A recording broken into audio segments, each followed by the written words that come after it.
Episode 15, we're going out to Pelham, Alabama to talk to Coach Ross Newton.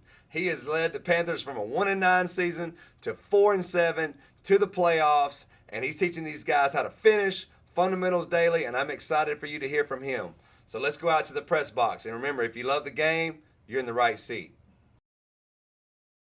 All right, we're back for another episode of the Press Box, and we're rolling out to Pelham to talk to Coach Ross Newton and check in on the Pelham Panthers. What's up, Coach?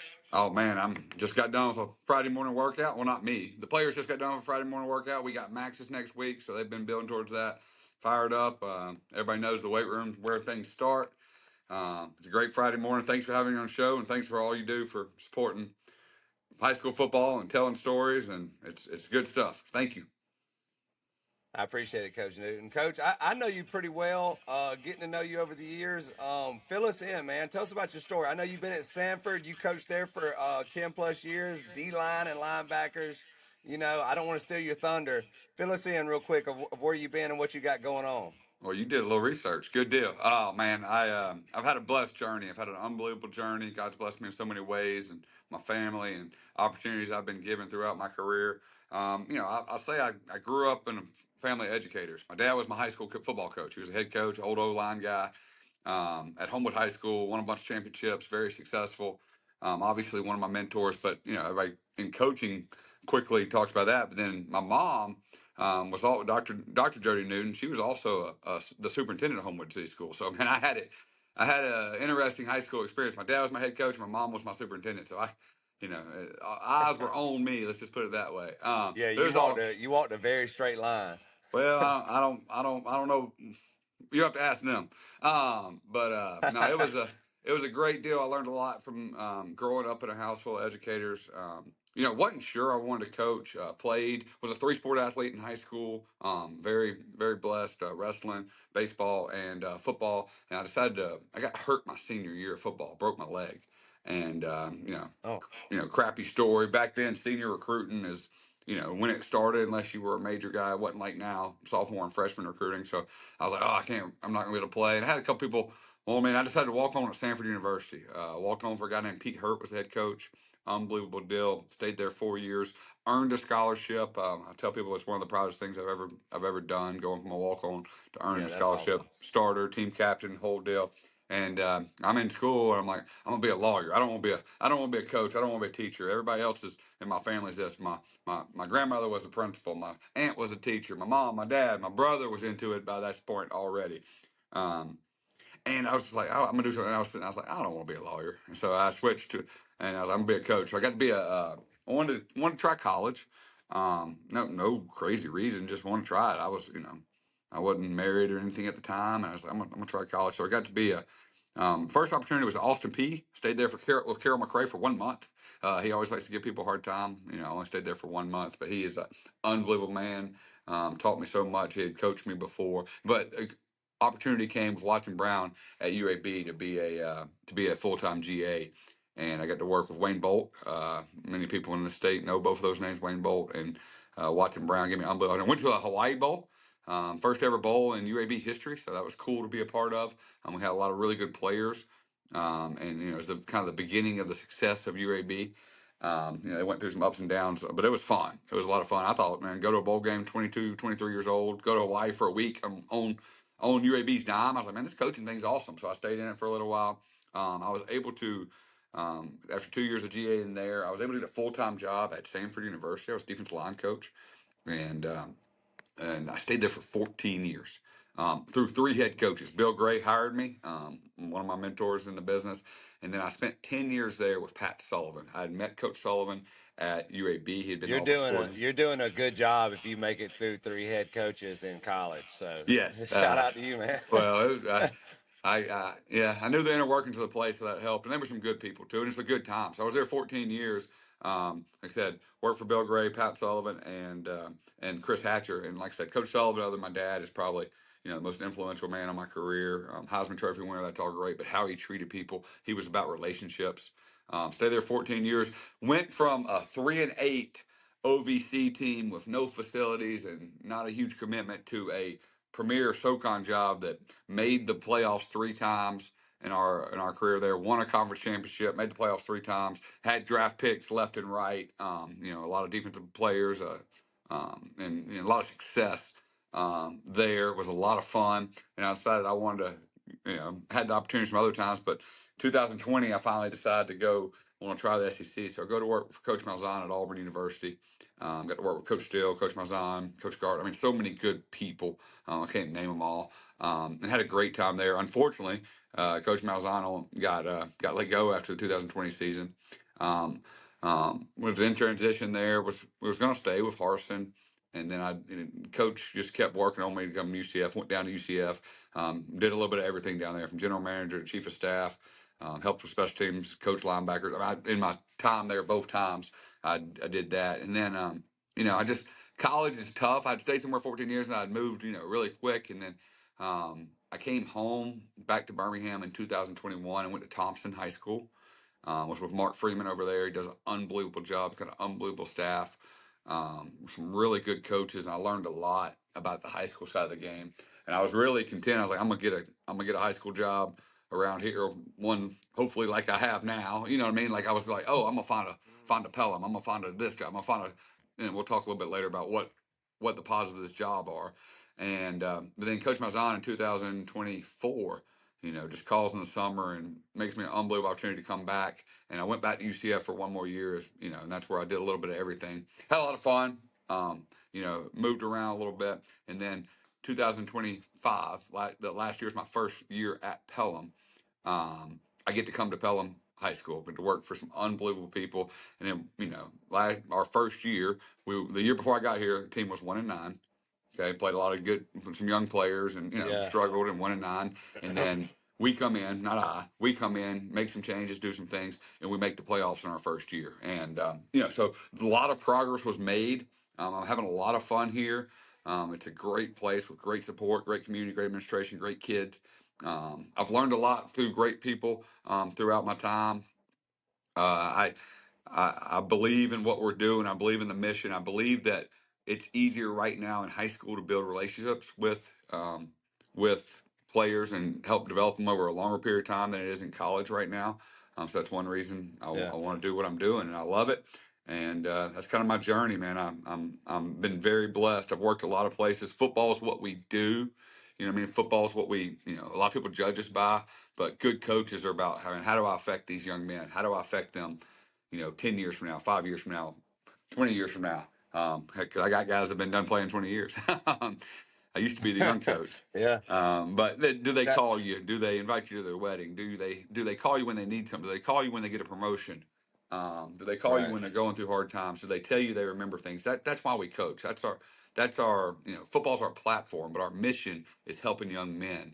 And it's an unbelievable mission, and I'm so thankful to get to do it every day. Great points, Coach. And what a resume, dude. So you go 1-9, and now they're going 4-7 when you come in. You make the playoffs. Yep. There's some games last year that are 1 point or a touchdown difference, and you easily could be 7-4. I know you said you just finished up in the weight room today. What is that kind of in the off season? You're telling those kids in the weight room, what kind of mindset are you trying to instill in them with that season that easily could be 7-4? That's right. It's you know, as a coach, you're torn. You understand the progress you made, correct? You're happy with the progress you're not happy is a tough word. You understand the progress you made, but you also know we lost a game on the Hail Mary, we lost a game in overtime, and we lost 2 other games where we had to lead in the fourth quarter. So exactly, it could have been, you know, a miracle turnaround season, and who knows where it goes. But we made a lot of progress, and I'm so proud of the progress that we made. But it's just to continue to build on that progress, you know, and our kind of you know, our thoughts are, you know, to learn how to finish better. You know, I mean, if we finish those games, and people think, oh, finish means fourth quarter, finish means the end. No, finish does not mean that. How do you finish your warm up? How do you finish your first set? How do you finish the second quarter? How do you finish this? Because I tell people all the time in sports, it's an unbelievable thing. Like, points count the same, no matter where you score them. Correct? Everybody's like, oh, the kicker missed the field goal, he lost the game. Well, the kicker could have made the field goal and we could have won the game, but where else? If it's a one-score game, how many chances during that game did we have to get a stop, punch one more in, get a takeaway that stops their drive? There's so many variables, and just how to finish every play, how to finish and that's what the great ones do. They just keep building, keep focusing. Like I said, I believe it starts in the weight room. We're doing a little bit of, we do speed work and weight room, and we do, we use our 2 hours a week to throw the ball around a little bit. But like, if your foundation is not in the weight room, and we're maxing next week, so I'm fired up about that. Yeah, that'll be fun. We'll be, hopefully see the progress of what we made, of what we've done, since January. So. Hey, so you've got to coach elite guys when you were at Sanford, UCF. You've been at Thompson. You're coming back to Pelham High School. I know you could throw a kid in a D-line stance, a linebacker stance, but I want to hear it and I want to learn from you, Coach Newton. So let's say old Craig right here is a freshman right now at Pelham, Okay. and you got to go over there to the Indy for linebackers. All right. Put me in a linebacker stance and coach me up. First off, if Craig was a freshman at Pelham, we'd be in really good shape because I don't have any freshmen that look like you.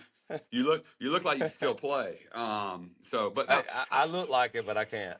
I tell people all the time, like, but I get that, and it's not really a question you ask, but I want to make a point. They talk about like what's the difference in high school and college. This is one thing. I mean, yes, I did. I was very fortunate. Six NFL guys on defense at Sanford, more than I can count at Auburn. I mean, all these guys that are top guys, D linemen, skill guys. I mean, still playing. UCF. I saw Malachi Lawrence trying to 4.6 something yesterday at 260 pounds. Yeah. I mean, just freak guys. But I'll tell you this: fundamentals still matter, and the best coaches and the best players. You played for several D line guys at Auburn, but Coach G, I mean, he didn't work on stance every day, but he worked on fundamentals every day. And Coach Sullivan, I can remember Coach Sullivan. I mean, this is a Heisman Trophy winner saying, "Man, when things get bad, focus on the fundamentals." And that was protecting the football, two hands on the ball at quarterback, getting your feet right, all those things. Like, man, this guy plays quarterback and he's worried about his feet, and it's the same thing. So linebacker, real simple. Okay, I want to be in a comfortable stance, shoulder width apart. Heck, I might have to stand up. Get right here. I do not want my hands. Come on, stand up, get us right. I don't want my hands on my knees. All right, 'cause I don't want to lean forward on toes. I want to be balanced. And I tell people at linebacker, you got to be able to step in 8 directions. Here, here, here, sideways, back. Both angles back and there. And you got to be able to do that evenly without false stepping.